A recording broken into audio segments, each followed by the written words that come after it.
If God is real, the professor said calmly, his voice echoing through the packed lecture hall, let him prove it, right here, right now. 200 students sat frozen in their seats as Professor Daniel Harris, one of the most famous atheist philosophers on campus, placed an old pocket watch on the desk in front of him. I'll give God exactly 3 minutes, he continued, glancing at the clock. If he exists, let him knock this watch to the floor. Let him shake this building. Let him appear before us. The seconds began to pass. No thunder, no trembling walls, no divine interruption, just silence. When the 3 minutes expired, Daniel slipped the watch back into his pocket and smiled faintly. You see, he said, the silence of God is the loudest proof that he doesn't exist. The class chuckled nervously. Some students nodded, others looked away. None of them noticed the door at the back of the auditorium quietly opening. And none of them were prepared for what would happen next, when a stranger entered the room and God answered the challenge in person. Before we continue, take a moment to subscribe to Heaven Walks With Us. These are not just stories. They are reminders that faith still walks among us, sometimes when we least expect it. For more than 25 years, Professor Daniel Harris had made a career out of dismantling belief. Not quietly, not politely. He destroyed faith publicly, methodically, and without mercy. Students whispered a nickname for him in the philosophy department, the Hammer. Once Daniel Harris entered an argument with a believer, nothing was left standing. At 54 years old, he was at the peak of his influence. His silver-streaked hair was always neatly combed back. His suits were dark, precise, intentional. His voice carried the confidence of a man who had never lost a debate he considered worth fighting. And he enjoyed that reputation. Daniel taught philosophy of modern thought in the largest auditorium on campus. The class wasn't mandatory, attendance wasn't enforced, yet every Monday morning at 10 a.m., the room filled beyond capacity, not because students loved philosophy, but because they wanted to watch someone dismantle God. Daniel had a gift, an unsettling one. He could take centuries of theology and reduce it to rubble in minutes. Thomas Aquinas, Augustine, Pascal, he knew them all. Not to honor them, but to expose what he called their intellectual surrender. Faith, he liked to say, pacing slowly across the stage, is what people cling to when logic fails them. That morning was no different. As students filed in, a quiet tension settled over the room. Laptops opened, phones were tucked away. Whispers died the moment Daniel entered. Near the front sat Emily Carter, a 19-year-old freshman who had learned very quickly not to speak up in this class. She wore a simple blouse and jeans like everyone else. Nothing about her stood out except for the small silver cross hidden beneath her collar. She kept it tucked away on purpose. Emily had grown up in church. Faith had been the quiet center of her life. But in this room, belief felt like something fragile, something better protected by silence. She had seen what happened to students who challenged Professor Harris. They weren't yelled at. They were humiliated. Daniel never raised his voice. He didn't need to. He smiled while dismantling them, walking them, step by step, into logical traps they didn't even realize they'd entered until it was too late. By the end, the believer usually sat down, embarrassed, silent, and unsure of what they had ever believed in the first place. Daniel called it intellectual honesty. Emily called it fear. That morning, Daniel placed his leather briefcase on the desk with a sharp, deliberate thud. The sound alone silenced the room. "Good morning," he said, without smiling. He surveyed the crowd the way a general surveys a battlefield. "Today," he continued, "we'll be discussing Nietzsche and the death of God." A few students smiled. Others leaned forward. Emily's stomach tightened. Daniel turned, picked up a piece of chalk, and wrote in large letters across the board, "God is dead, 1882. He stepped back, hands clasped behind him. Nietzsche wasn't celebrating, Daniel said. He was diagnosing. He began to walk slowly across the stage. The modern mind no longer needs God. Science explains what religion once claimed. Psychology explains prayer. Evolution explains morality. He paused. So today, before we continue, I want to perform a small experiment. That was when he pulled the pocket watch from his coat. Emily noticed then, really noticed it. The watch looked old, worn, personal. Daniel held it up for the class to see. This belonged to my father, he said casually. A relic from a time when people still believed the universe cared about them. He placed it carefully on the desk, and then he looked up, directly at the students, and issued the challenge that would change everything. Professor Daniel Harris stood beside the desk, one hand resting lightly near the pocket watch, as if it were nothing more than another prop. But the room felt different now. The air had tightened. You see, Daniel said, his voice steady, almost conversational. Belief in God persists not because it's true, but because it's comforting. He paced slowly, letting his shoes echo against the wooden floor. When people are afraid of death, of meaninglessness, of suffering, they invent narratives that soothe them. Heaven, providence, a loving father watching over them. He stopped walking. And the most powerful way to expose a lie, he added, is to test it. A few students shifted in their seats. Emily Carter felt her heart begin to race. Something about the way he said test it made her uneasy, like someone poking at a wound just to prove it still hurt. Daniel lifted the pocket watch again. According to Scripture, he continued, God is omnipotent, all-powerful, capable of intervening in the physical world at will. He held the watch between two fingers. So let's simplify the question. He placed it back on the desk, centered carefully so everyone could see it. I will give God exactly 3 minutes, Daniel said. 3 minutes. The number seemed to land heavily in the room. If he exists, Daniel went on, let him knock this watch onto the floor. A pause. Or shake this building. Another pause. Or appear right here, in front of all of us. He stepped back and folded his arms. No metaphors, no symbols, no vague inner feelings. His gaze swept the auditorium. Just action. Silence followed. Not the relaxed silence of a lecture hall, but the brittle kind that makes people aware of their own breathing. Someone coughed. A phone vibrated, then was hastily silenced. Emily swallowed and instinctively reached for the cross beneath her blouse, her fingers curling around it as if it might disappear if she didn't hold on. Daniel checked the time on his wristwatch. 3 minutes, he repeated softly. The seconds crawled. 30 seconds passed. Nothing happened. 1 minute. The fluorescent lights hummed overhead. Emily glanced around. Some students were smirking now, already anticipating the conclusion. Others stared fixedly at the watch, as if daring it to move. 90 seconds. Daniel's expression remained calm, confident. He had done this before, not this exact challenge, but variations of it. He knew how it ended. 2 minutes. Emily felt heat rising in her chest. A strange mix of fear and something else. Disappointment, maybe, not in God, but in herself, for hoping despite knowing better. 2 minutes and 30 seconds. Daniel let out a quiet breath through his nose, almost a sigh of relief. 3 minutes. He stepped forward, picked up the pocket watch, and slipped it back into his coat. Well, he said, turning to face the class, as you can see, he allowed the silence to linger just long enough to sting. The silence of God is deafening. A few students laughed.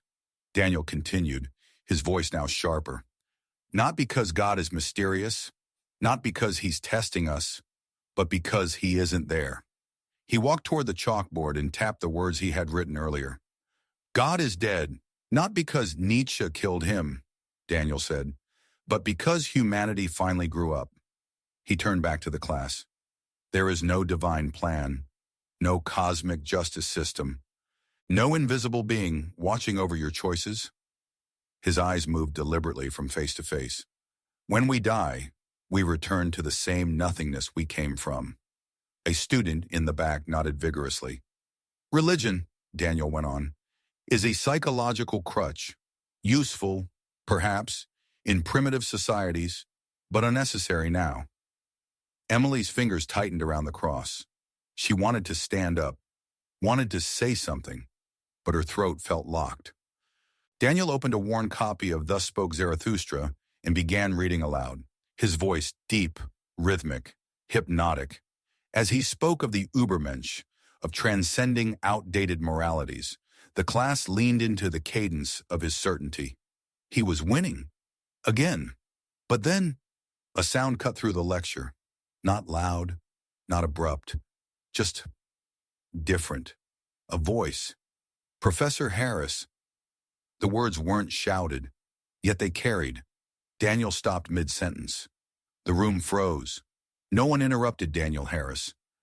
That rule had been established on the first day and never broken.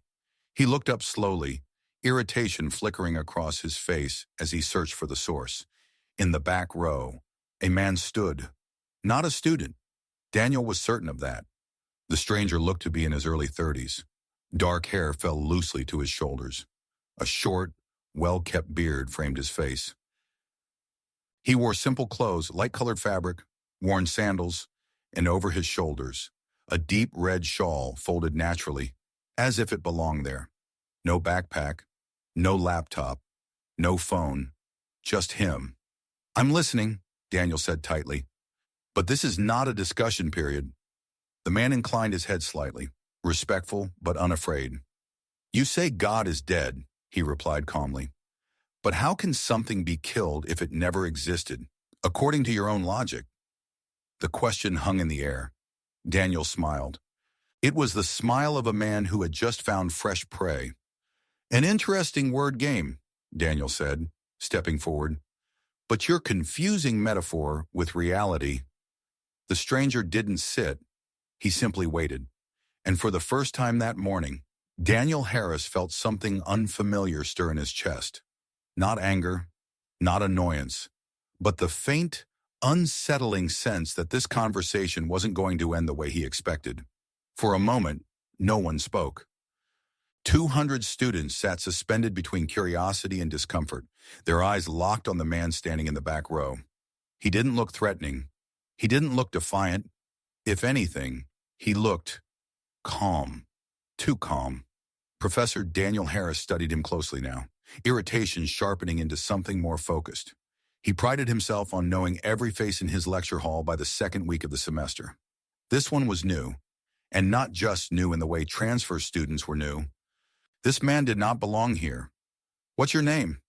Daniel asked, his tone clipped, authoritative. "You're interrupting a lecture." The stranger didn't answer immediately.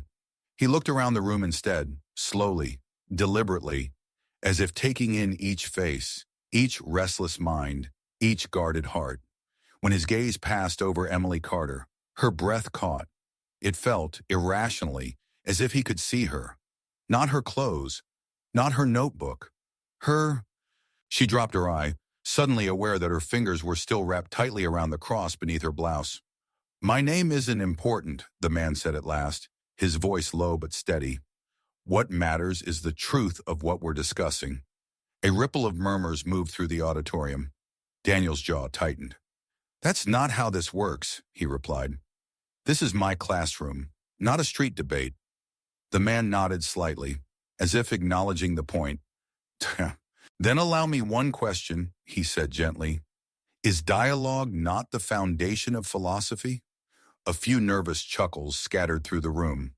No one spoke to Daniel Harris like that. Daniel crossed his arms. "You have 30 seconds, he said. "Use them wisely." The man stepped out from the back row and began descending the steps. His movements were unhurried, unself-conscious. There was a natural ease to the way he walked, as if he wasn't performing, wasn't posturing, wasn't trying to prove anything. As he moved, something strange happened.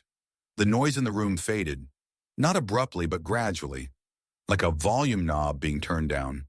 Even the fluorescent hum seemed to soften. Emily felt it again, that pressure in her chest, that quiet awareness she couldn't explain. The man stopped a few rows from the front.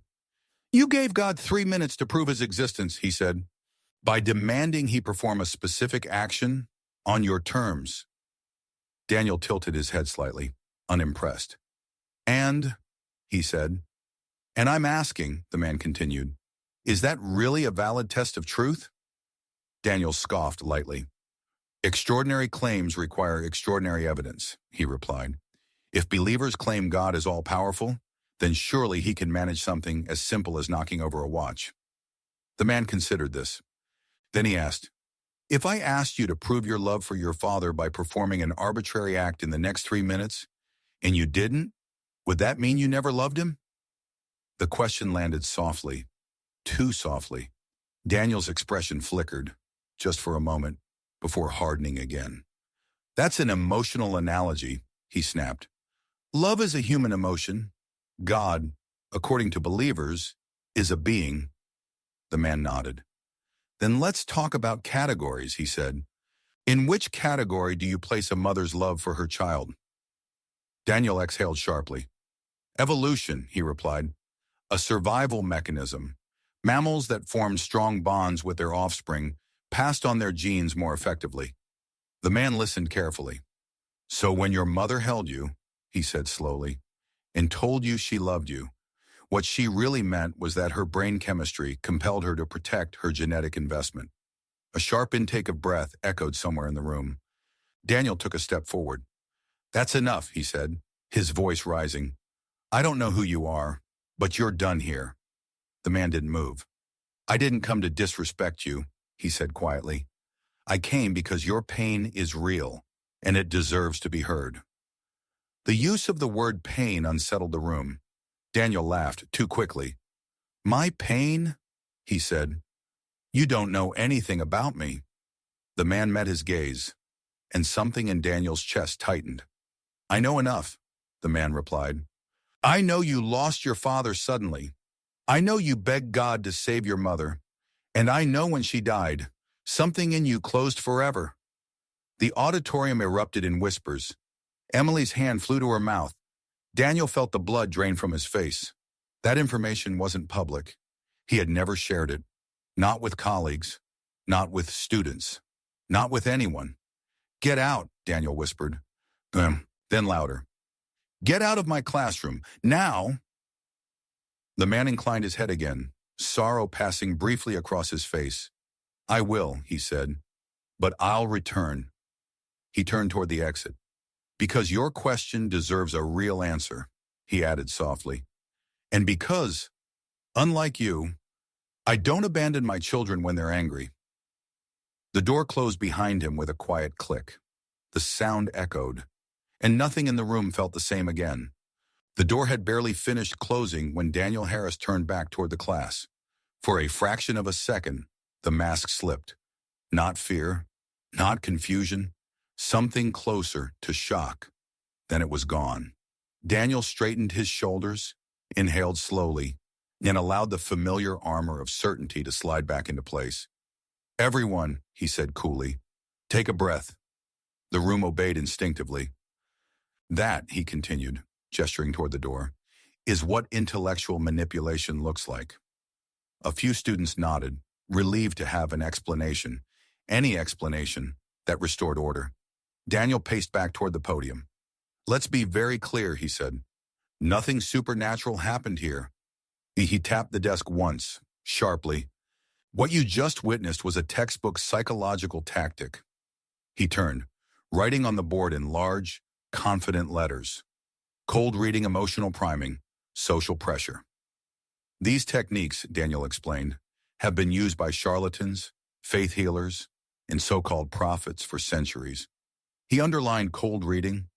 They gather information beforehand, public records, social media, careless conversations, and then deploy it at a strategic moment to create the illusion of omniscience. Daniel looked directly at Emily.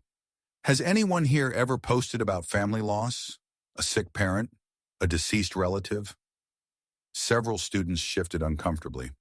There you go, Daniel said. This man didn't reveal anything mystical. He exploited probability. He moved to emotional priming. By first destabilizing the room, challenging authority, invoking deeply personal concepts like parental love, he softened your critical faculties. He turned back to the class, voice firm, and finally social pressure. He gestured broadly. When someone speaks confidently in front of a crowd, others hesitate to challenge them. Silence is mistaken for agreement. Daniel let the words settle. This is not philosophy, he said. This is theater. The room grew quieter. Not because everyone was convinced, but because Daniel sounded like himself again. Controlled, sharp, unshakable. Emily lowered her gaze, confusion knotting in her stomach. Part of her wanted to believe Daniel. It would be easier. Daniel closed his book and looked at the clock. That concludes today's lecture, he announced. You're dismissed. The class erupted into noise. Chairs scraping, whispered conversations bursting free. Phones came out instantly. Did you record that? Who was that guy? He knew his parents. How did he know that? Daniel packed his briefcase deliberately, refusing to look up. He did not see Emily Carter lingering near the front until she spoke. Professor Harris? Her voice was quiet, almost hesitant. Daniel paused, then turned. Yes? He asked curtly. That man, Emily said carefully, he didn't ask for money.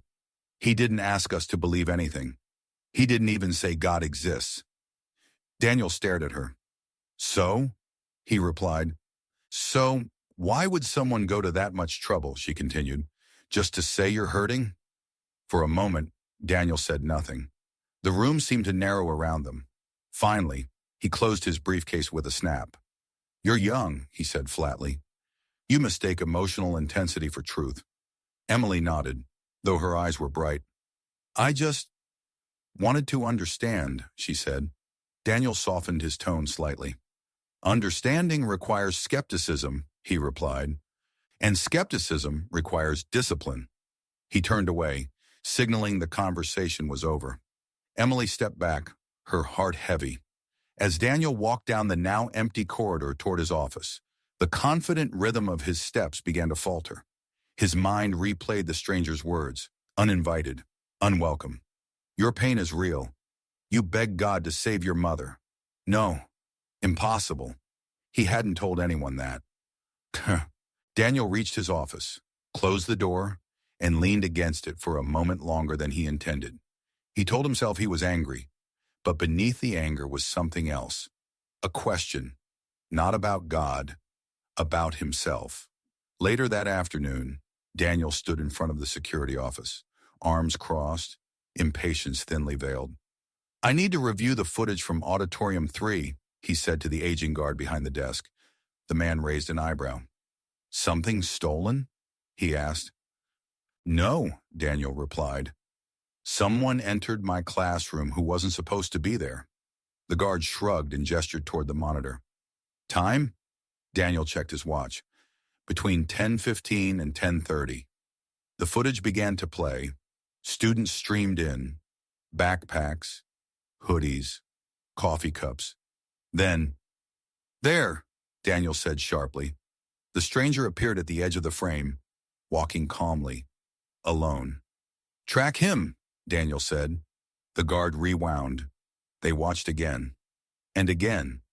The man appeared inside the building, but nowhere, no entrance, no hallway, no exterior camera showed him arriving. The guard frowned. That's odd, he muttered. Daniel's mouth went dry. Run it again, he said. They did. Same result. The stranger simply appeared. The guard chuckled nervously. Must be a blind spot, he said. Daniel didn't answer. Because for the first time in decades, logic did not feel like armor. It felt thin.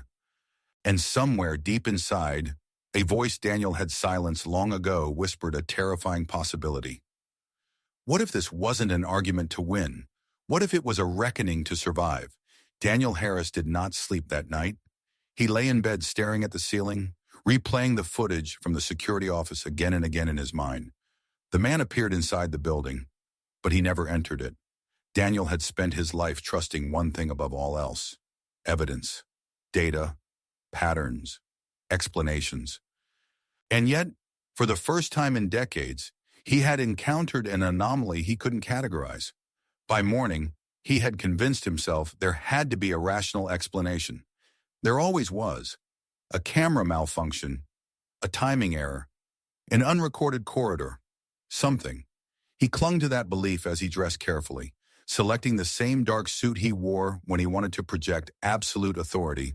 Today, he would regain control. The lecture hall was packed long before class began. Word had spread fast. Students who had never attended philosophy of modern thought before squeezed into seats and lined the aisles. Phones were out. Whispers buzzed like static.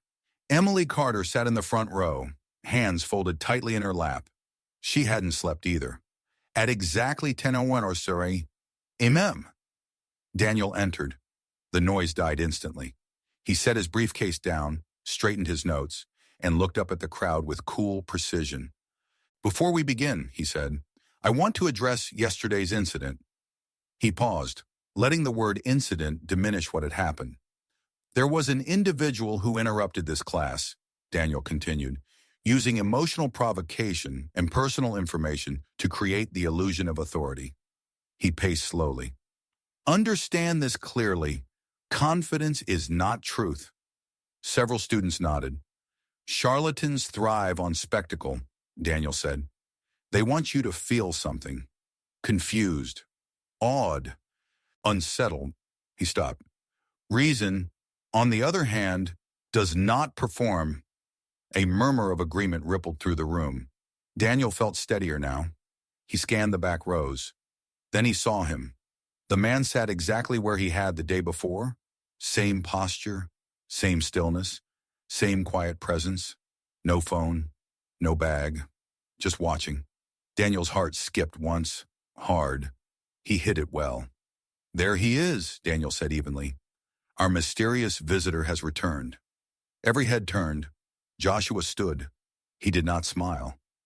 "I told you I would," he said calmly. Daniel stepped forward. "You are trespassing," he replied, "and you will leave after this." Joshua inclined his head. "After," he agreed. Daniel gestured dismissively. "Yesterday, you accused me of fear," Daniel said. "Today, I'd like to examine that accusation." He faced the students. "Fear is the refuge of those without answers." Then he turned back to Joshua. "You claim knowledge, insight, authority." Daniel's voice sharpened. "So tell me, what evidence would you accept if you were in my place?" Joshua did not answer immediately. He took a step down from the back row. The room grew quieter with each step. "That's the wrong question," Joshua said. Daniel smirked. "Of course it is." Joshua continued walking. "The real question," he said, "is whether you are willing to accept the evidence if it challenges the story you've built your life around." Daniel laughed. A short, dismissive sound. "You're assuming I haven't considered that," he said. "I've studied theology longer than you've been alive." Joshua stopped a few feet away. "Then answer this," he said gently.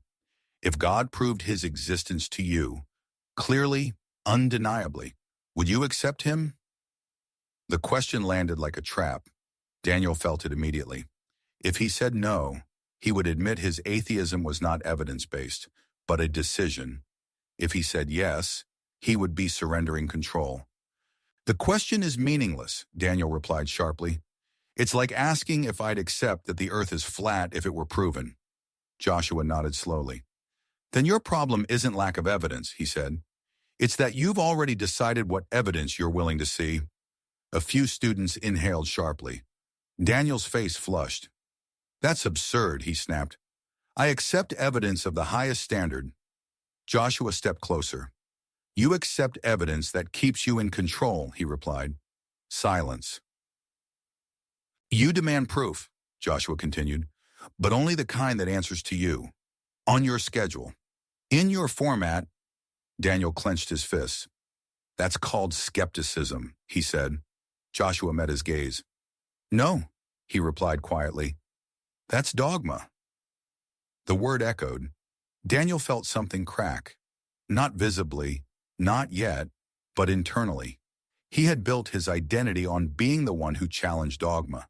Now he was being accused of it. By a stranger. In front of his students. "Enough," Daniel said, his voice tight. "This is a classroom, Not a sermon. Joshua nodded. Then let me ask the room, he said, turning slightly. Is there anyone here who is sick? A ripple of unease moved through the crowd. Daniel opened his mouth to object. Too late. A trembling hand rose from the third row. My name is Ethan, a young man said quietly. I have leukemia. The room went silent. Daniel's breath caught. Joshua turned toward the student. Would you come here? He asked gently. The student hesitated. All eyes turned to Daniel. The professor stood frozen, because somewhere deep inside, beneath the armor of reason, a realization was forming. If this went any further, control was no longer his. For a long moment, no one moved. The young man's hand remained raised, trembling slightly, as if he were afraid that if he lowered it, the moment would vanish. My name is Ethan Miller, he said again, his voice barely above a whisper. I have acute leukemia. I'm in treatment. The words seemed to drain the air from the room. Daniel Harris felt his mouth go dry. This was not part of the script. Students turned in their seats to look at Ethan. Some recognized him, thin, pale, often absent. Others noticed for the first time the faint shadows beneath his eyes, the way his shoulders curved inward, as if carrying invisible weight. Joshua looked at Ethan with a tenderness that startled the room. Would you come here? He asked softly. Ethan hesitated. He glanced instinctively toward Professor Harris. Daniel stood frozen. Every instinct in him screamed to stop this, to assert authority, to shut it down before it crossed a line he could never uncross. But the words wouldn't come. Slowly, Ethan stood. His movements were cautious, measured, like someone used to conserving energy. Each step down the aisle seemed to cost him something. A murmur followed him as he descended the stairs, a mixture of concern, disbelief, and something dangerously close to hope. When Ethan reached the front, Joshua extended his hands. May I? Joshua asked. Ethan nodded. Joshua placed his hands gently on Ethan's shoulders. There was no dramatic gesture, no command, no raised voice. Joshua simply closed his eyes. For a few seconds, nothing happened. Daniel exhaled sharply, relief surging. Placebo, he told himself. Social contagion. Expectation. Then, Ethan gasped. Not loudly, sharply, like someone waking from a deep sleep. His eyes widened. I feel warm, he said, confused. Really warm. A hush fell over the room. The color in Ethan's face began to change. Slowly at first, so subtly it could almost be missed. But then unmistakably, the gray pallor faded. Pink returned to his cheeks. His posture straightened, as if a weight had been lifted from his spine. Emily's hands flew to her mouth. Joshua opened his eyes. He removed his hands and stepped back. Go to your doctors tomorrow, Joshua said calmly. Ask them to run a full blood panel. Ethan looked down at his hands, then at his arms, touching his skin as if it belonged to someone else. His voice broke. I feel strong. He took a step, then another.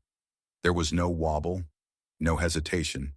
Ethan stood upright, fully, confidently, like someone who had forgotten how sick he was supposed to be.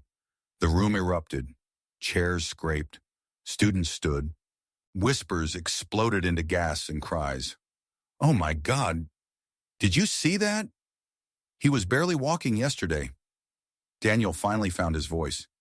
This proves nothing, he said sharply, though it sounded thin even to his own ears. Psychosomatic responses are well documented. Adrenaline, expectation, temporary remission. He stepped forward. Ethan, listen to me, Daniel said urgently. You're feeling a rush. That happens. It does not mean your disease is gone. Ethan looked at him, not with defiance, with compassion. Professor, he said quietly, I've been sick for almost 2 years. He swallowed.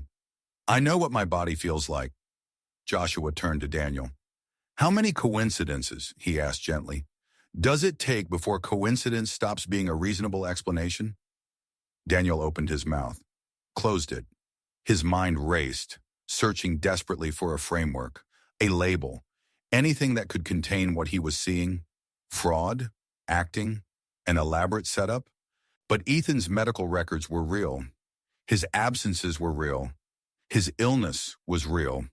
Joshua stepped closer to Daniel. "I know this threatens the world you've built," Joshua said quietly. "But the truth doesn't ask permission before it arrives." Daniel felt his hands begin to shake, uncontrollably. Joshua's voice softened. "Your problem isn't that you don't believe in miracles," he continued. "It's that you can't forgive yourself for not being able to create one when you needed it most." The words hit Daniel like a physical blow. "What are you talking about?" Daniel whispered. Joshua did not raise his voice. "When your mother was dying," he said, "you promised God that if she lived, you would believe." Daniel staggered back a step. "And when she died," Joshua continued, "you decided that if faith couldn't save her, then faith was a lie." Daniel shook his head violently. "No," he said. "No, you don't get to talk about that." Joshua stepped closer. "The real pain," Joshua said, "isn't that she died." Daniel's breath came fast, shallow. "It's that you fell asleep in the waiting room." The room froze. "You hadn't slept in 3 days," Joshua went on. "When you woke up, she was gone." Daniel's knees buckled. "And you've spent 30 years punishing God," Joshua said softly, "because you couldn't forgive yourself." A sound escaped Daniel's throat, half sob, half gasp. He dropped to his knees, right there, in front of his students. 30 years of grief, rage, and guilt collapsed under their own weight. Joshua knelt beside him and placed a hand on his shoulder. "She forgave you," Joshua whispered. "She asked the nurses not to wake you. She said, 'My son has been so strong. Let him rest.'" Daniel broke. He wept openly, uncontrollably, the way only someone who has been holding everything in for a lifetime can. The auditorium was silent. No phones, no whispers. Only the sound of a broken man being healed. And for the first time in decades, Daniel Harris understood. This was not about winning an argument. This was about coming home. Daniel Harris knelt on the cold floor of the lecture hall, shoulders shaking, breath broken by sobs he had not allowed himself to release in 3 decades. No one moved. 200 students, young, skeptical, curious, wounded in their own quiet ways, stood frozen as witnesses to something no syllabus had prepared them for. Joshua remained beside Daniel, one hand resting gently on his shoulder. Not heavy, not forceful, present. Daniel finally lifted his head. His face was streaked with tears. His eyes red, raw, exposed. Who are you?" he asked, his voice barely holding together. Joshua looked at him, and in that look was something Daniel had never encountered in any philosophy text, any argument, any debate. Not triumph, not judgment. Love, a love that did not need to explain itself. "I am who I have always been," Joshua said softly.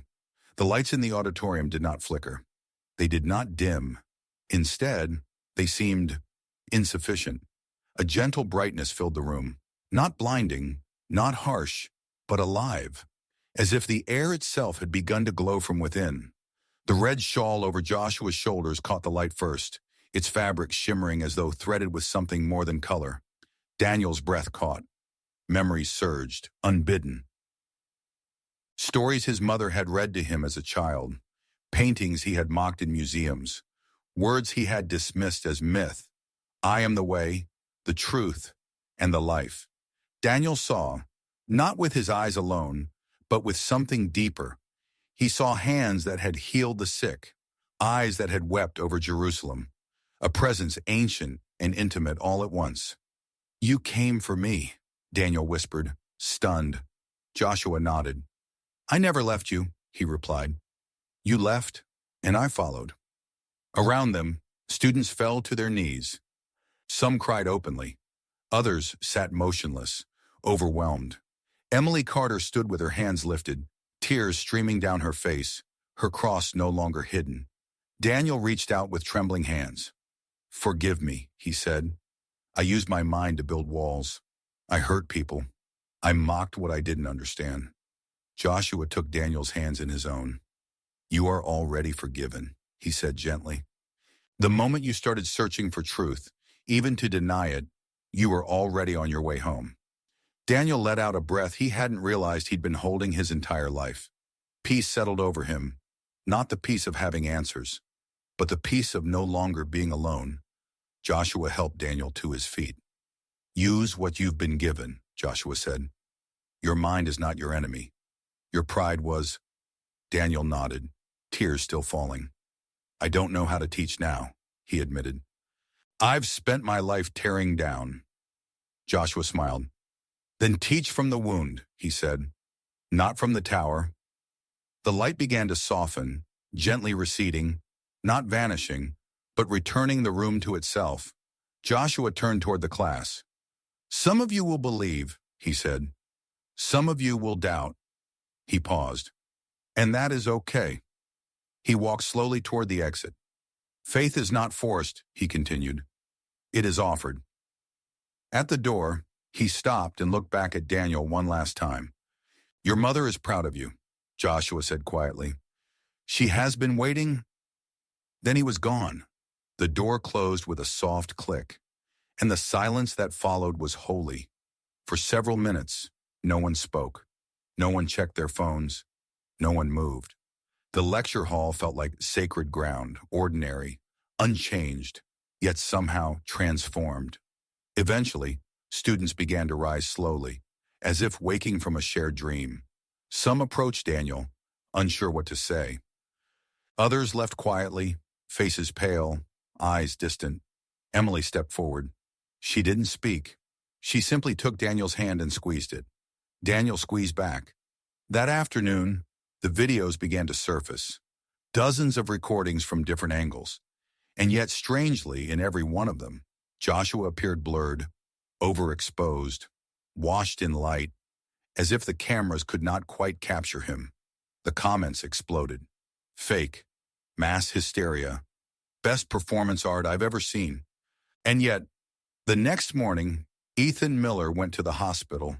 Doctors ran his blood work once, then again, then a third time. No cancer cells. None. The room went silent as the oncologist stared at the results. "I don't have an explanation," he said finally. "I've never seen this." Word spread fast. News outlets called it unexplained remission. Forums argued endlessly, but something undeniable had begun. Daniel Harris did not return to class for a week. When he did, he stood before the same auditorium, without his briefcase, without his armor. "I won't try to convince you of what I experienced," he said calmly. "That wouldn't be honest." He paused. "But I will tell you this. I spent my life demanding proof from God. And when he answered, my first instinct was to deny it." He looked around the room. Not because it wasn't real, but because accepting it meant admitting I was wrong. He smiled faintly. "And pride is the last thing we surrender." From that day on, Daniel taught differently. Nietzsche alongside Augustine, Dawkins alongside Aquinas, not to indoctrinate, but to invite. And late at night, alone in his apartment, Daniel would sometimes hold his father's old pocket watch, not as a challenge, but as a reminder. 3 minutes had changed his life, and grace, he had learned, does not ask permission. The change in Professor Daniel Harris did not announce itself loudly.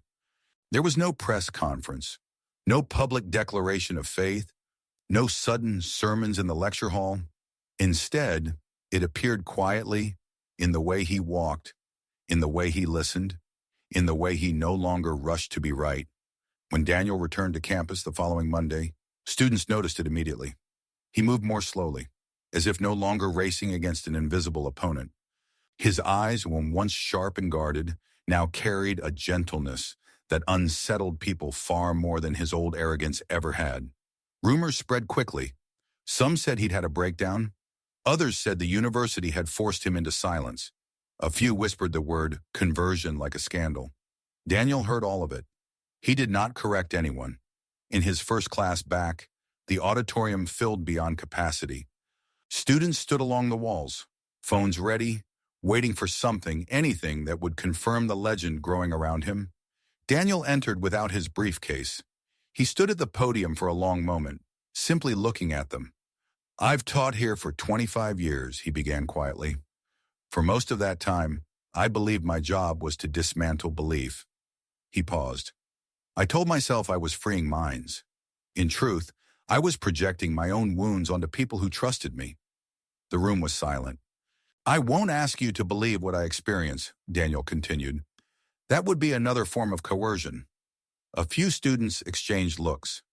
"But I will ask you to think honestly." He turned to the board and wrote 2 words. "Faith, reason." "For years," he said, "I presented these as enemies." He stepped back. "I was wrong." A murmur moved through the hall. "From now on," Daniel said, "this class will do what philosophy was always meant to do." He smiled faintly. "Seek truth without fear of where it leads." That semester, something remarkable happened. Attendance didn't drop. It doubled. Daniel taught Nietzsche and Aquinas side by side. He invited debate rather than domination. When students challenged him, he didn't crush them. He listened, and when he didn't know an answer, he said 3 words he had never spoken before in a classroom. "I don't know." Emily Carter sat in the front row every week. She noticed how Daniel paused now before responding to questions, how he weighed words as if they mattered beyond winning an argument. One afternoon after class, she approached him. "Professor," she said carefully, "do you still consider yourself an atheist?" Daniel thought for a moment. "No," he said honestly, "but I also don't consider myself finished." Emily smiled. Neither did she. Outside the classroom, the ripples spread. Videos from the lecture continued to circulate online. Though Joshua's figure remained blurred in every recording, the moment Daniel collapsed to his knees was unmistakable. Comment sections became battlegrounds. Fake, staged, mass hysteria. But then came Ethan Miller's medical records. 3 hospitals, 3 independent confirmations. No leukemia. Doctors used words like anomalous and spontaneous remission, but behind closed doors, some admitted the truth felt heavier than terminology. Ethan returned to class stronger than anyone remembered. He didn't preach. He simply lived, with a quiet gratitude that drew people toward him. One evening, Daniel received an email from the university administration. Concerns had been raised. Parents were uneasy. A few colleagues accused him of abandoning academic neutrality. The dean asked a single question. "Are you teaching philosophy or religion?" Daniel answered without hesitation. "I'm teaching philosophy honestly," he wrote back. For the first time. The matter was dropped. Weeks passed. Then months. Daniel began writing again. Not polemics, not debates, but reflections. He wrote about grief, about pride, about the difference between skepticism and cynicism. He titled the manuscript "From the Hammer to the Bridge." It became an unexpected bestseller. Letters arrived daily, from former students, from scientists, from people who had lost faith or never had it to begin with. "You gave me permission to ask questions. You showed me that doubt isn't betrayal. You helped me believe without turning off my brain." Late at night, alone in his apartment, Daniel sometimes took out his father's old pocket watch. He no longer used it to measure silence. He used it to remember mercy. 3 minutes. That was all it had taken. Not to prove God, but to reveal him. Daniel never saw Joshua again, not as he had that day. But there were moments, quiet ones, when a student asked a sincere question, when he admitted uncertainty without fear, when he felt peace instead of control. In those moments, Daniel understood something he had spent a lifetime missing. Truth was not something to conquer, it was something to receive. And for the first time in his life, Professor Daniel Harris was no longer fighting God. He was walking with him. Maybe you're like Professor Daniel Harris. Not angry at God, but disappointed. Not hostile to faith, but tired of unanswered prayers. Maybe you once believed, and then something broke, a loss. a silence. A moment when God didn't show up the way you expected. Daniel demanded proof, and what he received wasn't an argument. It was presence. It was healing. It was forgiveness. This story isn't really about a professor who changed his mind. It's about what happens when pride finally steps aside and allows truth, not to be proven, but to be encountered. So here's the question this story leaves us with. If God met you right where you are, not on your terms, not on your timeline, would you be willing to let go of what you think you know to receive what you've been missing? If this story spoke to you, if it stirred something quiet and familiar in your heart, you're not alone. Subscribe to Heaven Walks With Us and walk with us through stories of grace, healing, and faith that still finds us, often when we least expect it. And if you feel comfortable, share in the comments.